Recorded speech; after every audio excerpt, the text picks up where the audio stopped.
Veg express with Jayashree. This is your host Jayashree Adhyapak. ದಿನ ಬೆಳಗ್ಗೆ ತಿಂಡಿ ಏನು ತಿನ್ಬೋದು, ಆರೋಗ್ಯವಾಗಿದೆಯಾ, ಬೆಳಗ್ಗೆ ಆರೋಗ್ಯವಾಗಿ ತಿನ್ಬೇಕಲ್ವಾ ಅಂತ ತುಂಬ ಯೋಚನೆ ಮಾಡ್ತೀವಲ್ವಾ. ಇವತ್ತಿನ ತಿನಿಸು ಏನಂತ ಹೇಳ್ಕೊಡ್ತಾ ಇದ್ದೀನಿ ಅಂದರೆ, ತುಂಬ ಆರೋಗ್ಯವಾದ್ದು, ತುಂಬ ಪ್ರಮುಖವಾದ್ದು, ತುಂಬ ವಿಶಿಷ್ಟತೆ ಇದೆ. ಯಾವ ಪದಾರ್ಥದಿಂದ ಮಾಡ್ತಿದ್ದೀವಿ, ಹೇಗೆ ಮಾಡ್ತಾ ಇದ್ದೀವಿ, ಇದನ್ನು ಹೇಗೆ ತಗೋಬೇಕು, ಮತ್ತು ಇದರ ಆರೋಗ್ಯ ಗುಣಗಳೇನು ಎಲ್ಲ ತಿಳ್ಕೊಳ್ಳೋಣ. ಇದನ್ನು ಮಾಡೋದಕ್ಕೆ ಇವತ್ತು ನನ್ನ ತಂಗಿನ ಕರಿತಾ ಇದ್ದೀನಿ. ನನ್ನ ತಂಗಿ ಮನೆಯಲ್ಲೇ ಇದ್ದೀನಿ, ಚಂದ್ರಿಕಾ ಅಂತ. ಸೊ ನನಗೆ ಆ್ಯಕ್ಚುಲಿ ಪ್ರೋತ್ಸಾಹ ಕೊಟ್ಟು ಅತಿಥಿಗಳನ್ನ ಕರೆದು ನೀನು ಅಡುಗೆ ಮಾಡಿಸು ಅಂತ ಹೇಳಿದ್ದೆ ನನ್ನ ತಂಗಿ ಚಂದ್ರಿಕಾ. ತುಂಬ ಖುಷಿ ಆಗ್ತಾ ಇದೆ ಇವತ್ತು ಅವಳನ್ನ ಬರಮಾಡ್ಕೊಳ್ತಾ ಇರೋದು. ಅದು ಇಷ್ಟೊಂದು ಆರೋಗ್ಯವಾದ ತಿನಿಸನ್ನ ಹೇಳ್ಕೊಡೋದಕ್ಕೆ. ಯಾಕೆ ವೆಯ್ಟ್ ಮಾಡೋಣ, ಕರಿಯೋಣ ಚಂದ್ರಿಕಾ.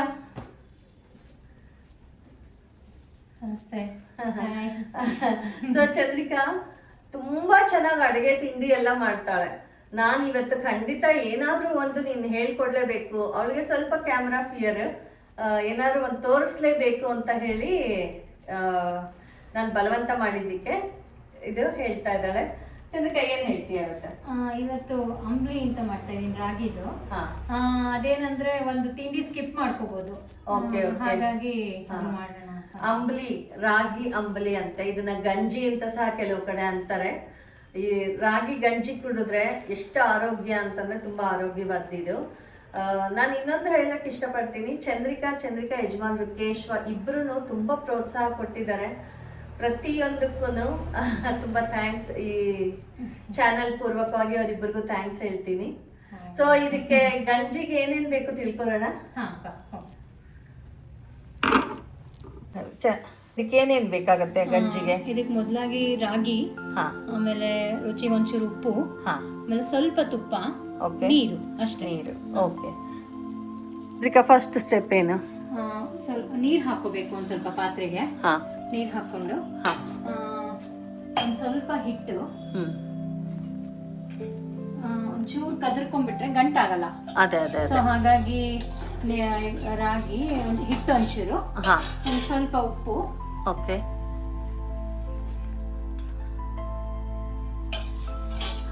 ಆಮೇಲೆ ತುಪ್ಪ ಹಾಕೊಂಡ್ಬಿಡ್ಬೇಕು. ಹಾಕೊಂಡು ಈಗ ಸ್ಟವ್ ಹಚ್ಕೋಬೇಕು. ಓಕೆ. ಬಿಸಿ ಆಗ್ಬಿಟ್ರೆ ಹಿಟ್ಟು ಹಾಕಿದ್ರೆ ಗಂಟಾಗ್ಬಿಡುತ್ತೆ, ಅದಕ್ಕೋಸ್ಕರ.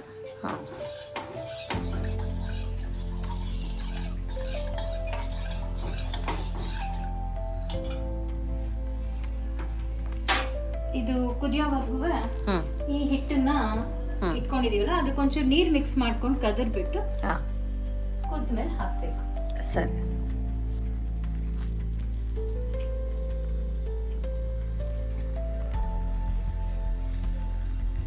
ನೀರ್ ಹಾಕಿ ಕಲ್ಸಿದೆ ಅಲ್ಲ, ಈ ತರ ಮಿಕ್ಸ್ ಮಾಡ್ಕೋಬೇಕು ನೀಟಾಗಿ. ಸರಿ. ಚೂರು ಗಂಟಿಲ್ದೆ ಹಾಗೆ ಮಿಕ್ಸ್ ಮಾಡ್ಕೊಂಡ್ರೆ ಕುದಿತಾ ಇದ್ದಂಗೆ ಹಾಕಿದ್ರೆ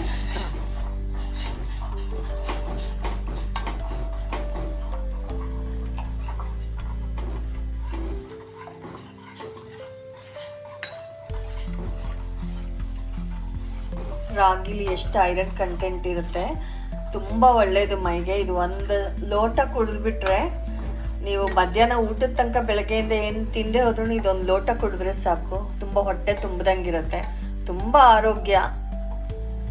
ನೀವು ಮಾಡ್ಕೊಳ್ಳಿ. ಹೀಗೆ ಈ ಥರ ಸ್ವಲ್ಪ ಕಲರ್ ಚೇಂಜ್ ಆಗಿ ಗಟ್ಟಿ ಆಗುತ್ತೆ. ಒಂದು 2 ನಿಮಿಷ ಕುದಿಸಿದ್ರೆ ಸಾಕು. ಓಕೆ. ಕುದಿಸ್ಬಿಟ್ಟು ಆಫ್ ಮಾಡಿಬಿಟ್ರೆ,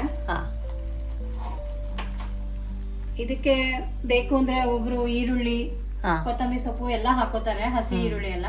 ಬಟ್ ಹಾಗೆ ಕುಡಿದ್ರೇನು ಚೆನ್ನಾಗೇ ಇರುತ್ತೆ ಇದು.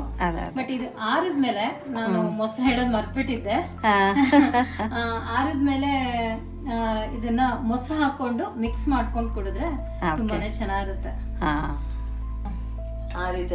ಈಗ ಆರಿದೆ, ಸ್ವಲ್ಪ ಮೊಸರು ಹಾಕೊಂಡು, ಮಜ್ಜಿಗೆನೂ ಹಾಕೋಬಹುದು. ಮೊಸರು ಹಾಕೊಂಡ್ರೆ ನೀವು ಒಂದು ತಿಂಡಿನ ಸ್ಕಿಪ್ ಮಾಡ್ಕೊಂಡು ಗಟ್ಟಿಯಾಗೂ ಇರುತ್ತೆ, ಕುಡಿದ್ರೆ ಹೊಟ್ಟೆ ತುಂಬಾ ದಿಂಡಾಗೂ ಇರುತ್ತೆ. ಈ ತರ ಇರುತ್ತೆ. ಓಕೆ. ತುಂಬ ಚೆನ್ನಾಗಿದೆ ಮತ್ತು ತುಂಬ ಆರೋಗ್ಯಕರವಾದ್ದು. ಈಗ ತಿಳ್ಕೊಂಡ್ವಿ ರಾಗಿ ಗಂಜಿ ಹೇಗೆ ಮಾಡೋದು ಅಂತ. ಎಷ್ಟು ಬೇಗ ಎಷ್ಟು ಕಮ್ಮಿ ಸ್ಟೆಪ್ಸಲ್ಲಿ ತಿಳ್ಕೊಂಡ್ವಿ. ತುಂಬ ಈಸಿ ಮಾಡೋದು ಮತ್ತು ತುಂಬ ತುಂಬ ಆರೋಗ್ಯಕರವಾದ್ದು.